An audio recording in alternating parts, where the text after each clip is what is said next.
friends and neighbors.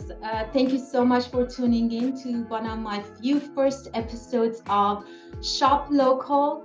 Stay up to date with what's happening in your community and get to know people who live and work in your neighborhood.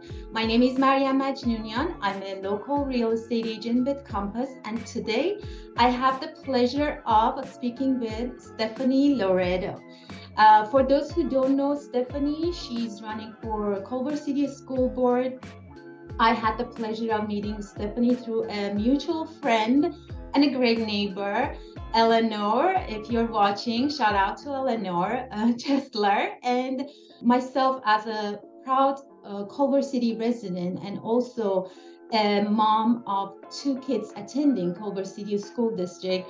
I thought this is very important for some people who haven't decided yet who to vote for or get to know their candidates.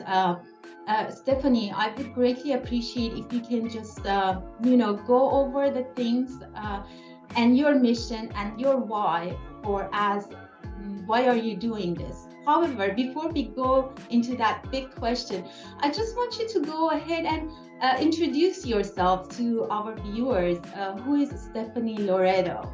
Hi, I'm Stephanie Loredo. Thank you so much for having me. Thank you. I'm a mom to two student leaders in the district, an 8th grader at CCMS and a 9th grader at the high school.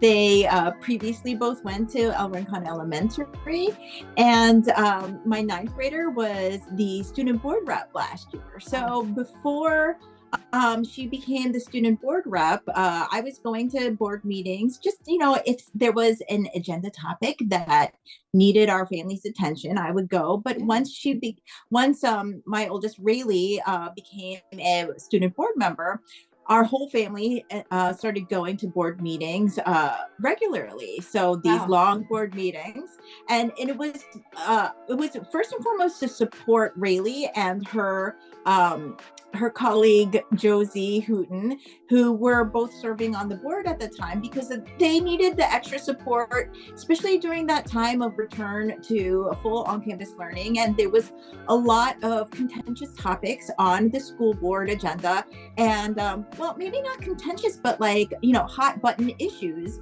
And there was a lot of disruptive voices that came on to make public comment, and at times it was tough. It wasn't always a safe space for them as students, even though they were just trying to advocate and amplify what was going on in their school.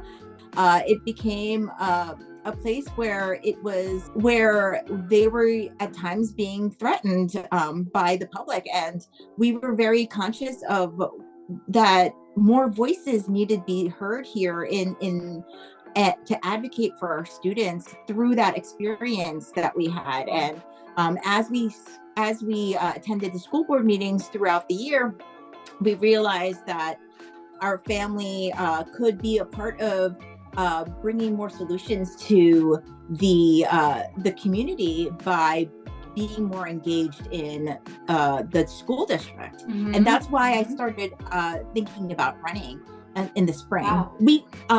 We didn't actually, because this is a family decision, right? It's not just me.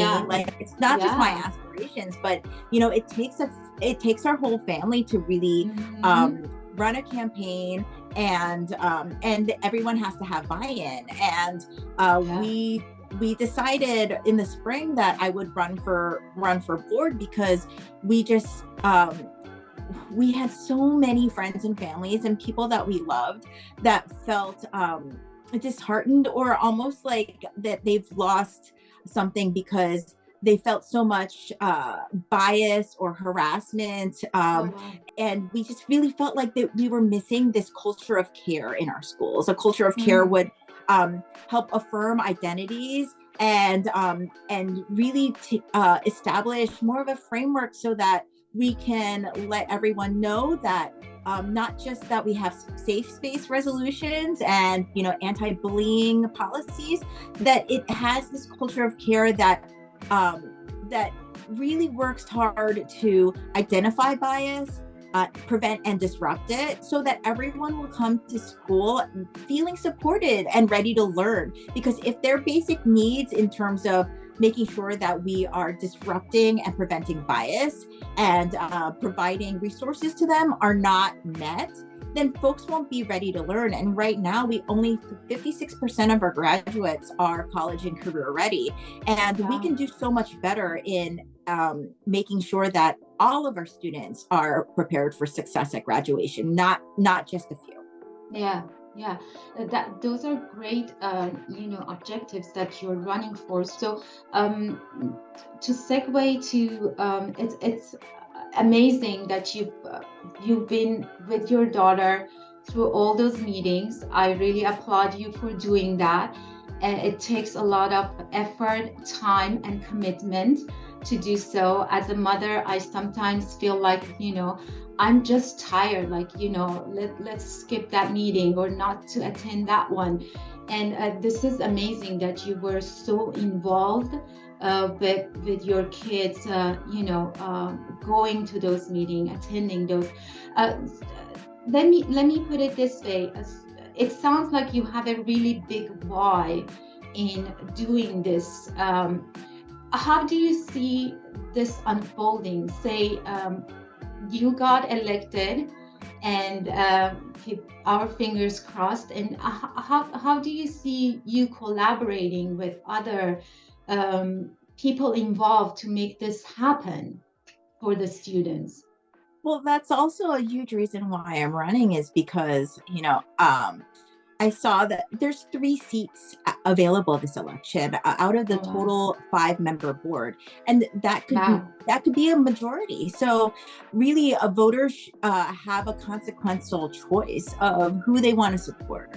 And the thing about a culture of care would really make sure that we are, as a district, I would really love us to be communicating in a more transparent way, and communicating in a way that when concerns are heard, and sometimes, our stakeholders are really passionate, and it comes through in different ways. Sometimes it comes through in anger. Sometimes it comes through in tears. Sometimes, the voices are silent because we're in a place where folks don't know if their voice, even if they spoke up, would be heard or would be retaliated against. So if we had a culture of care that would reinforce and normalize voicing concerns, asking the right questions, then we would have really great discourse and more respectful discourse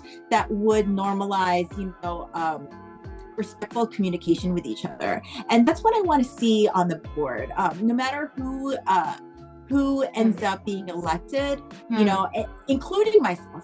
I'm going to manifest this. Like, if I were to, but either way, if I'm elected or if I'm not, you are not going to stop hearing from me, because I am just an engaged parent. You are involved. In general, our family is very engaged. You can't stop my students from being involved. And because of that, we're just going to keep on advocating for our students, the student voice, our district employees, because when our district employees are not well resourced, if they are not communicated to and supported, then our students feel that too. And that goes from not just benefits and resources for those students and for for district employees, but that also goes to, facilities and making sure that they're clean and in good repair, because, we need to make sure that that their environment is a safe place of learning so that they can do their best, right? So I just want to make sure that either way, whatever the outcome is, and I will accept the outcome 100%. But I won't stop advocating for our community. This is not something that you're going to see me just disappear into the background.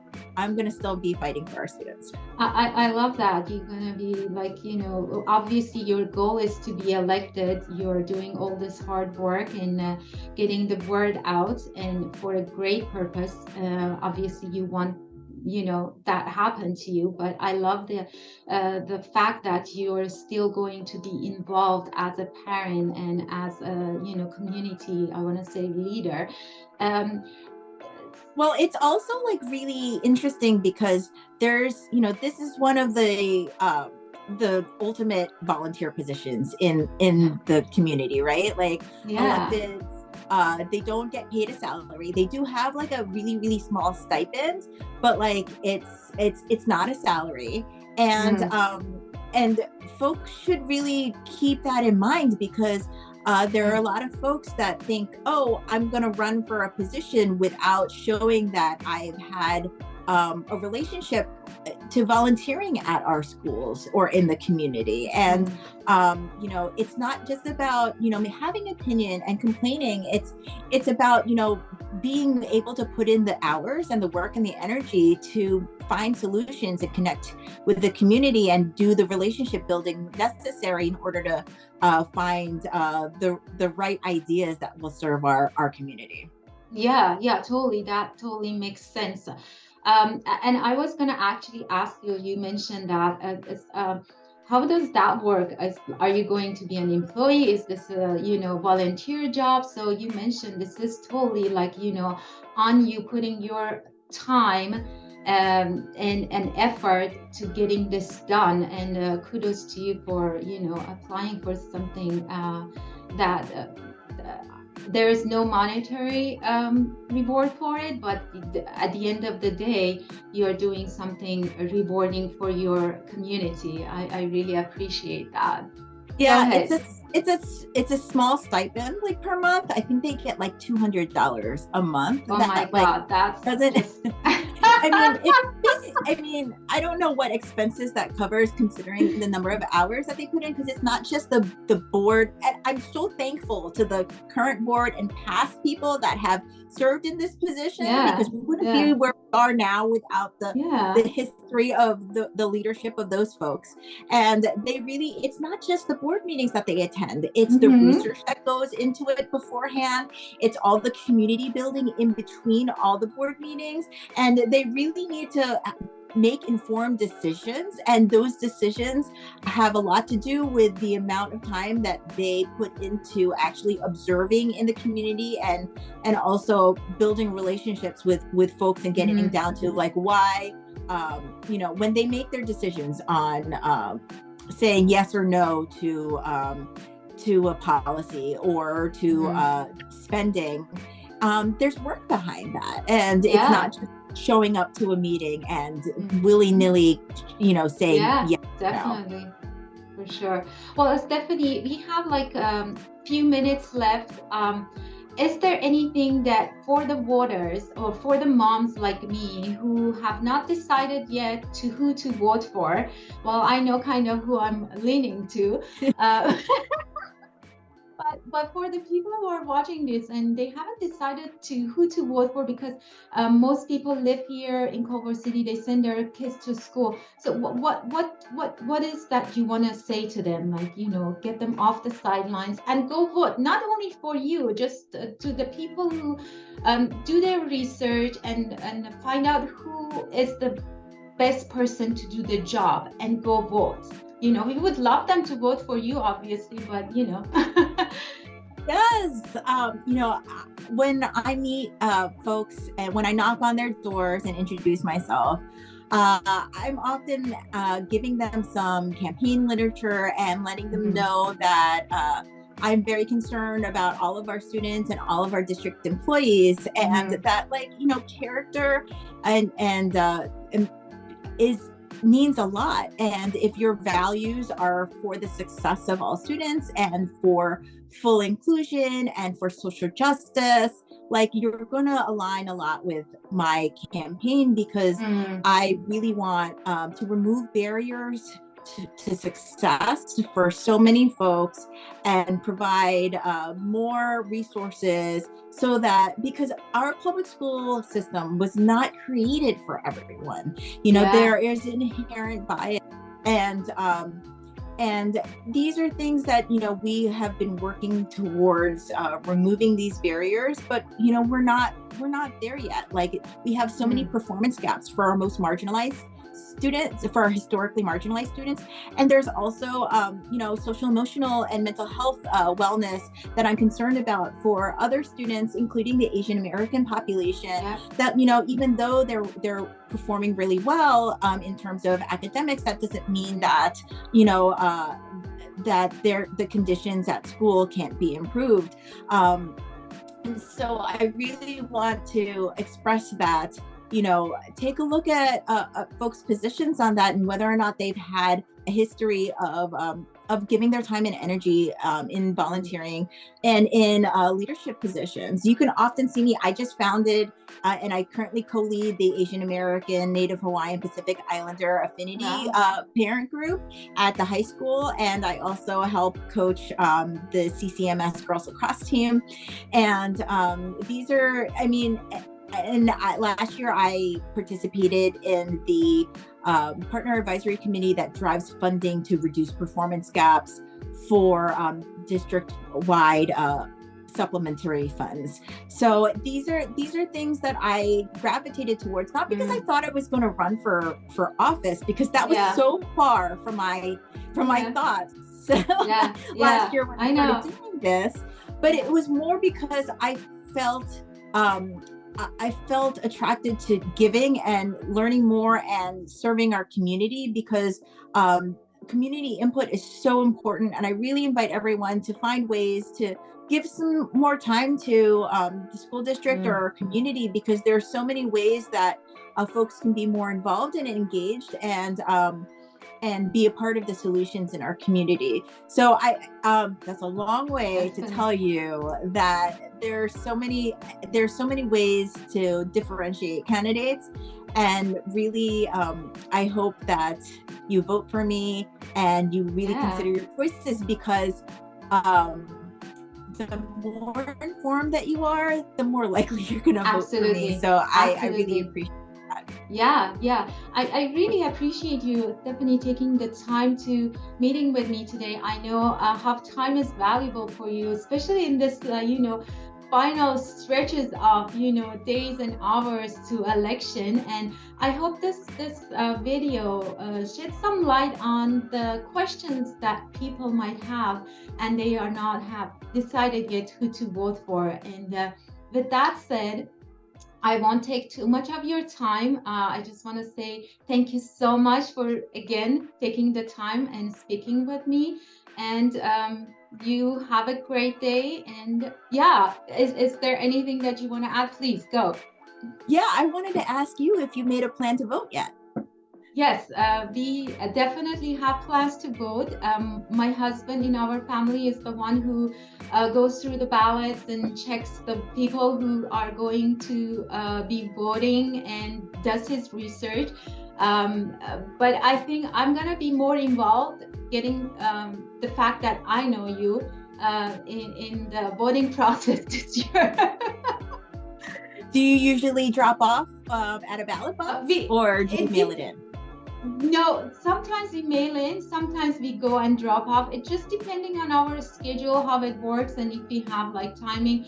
We've done both, so it's just, we'll see how it's going to turn out this time. So just so you know, I got in my inbox today there's 12 days left, right? 12 days left until the election, and 8% of all ballots have been returned so far. So Culver City has come out with just 8%. I don't know what the total turnout is going to be exactly, because it is a midterm and usually it's not as high as a presidential election year. But I'm looking forward to seeing how this all wraps up. And in the past there have been candidates that have lost or won by less than 30 votes. So every one of the votes count. But you can always, if you're not so sure, don't just like fill it out just to fill it out. Just to fill, exactly. Make sure that you're supporting good candidates. Absolutely, yes. Thank you so much. Thank you, Stephanie. I really appreciate it, and we'll send out the energy, good vibes to you and to your campaign. Okay. Thank you so much. Thank you. Take care. Bye bye.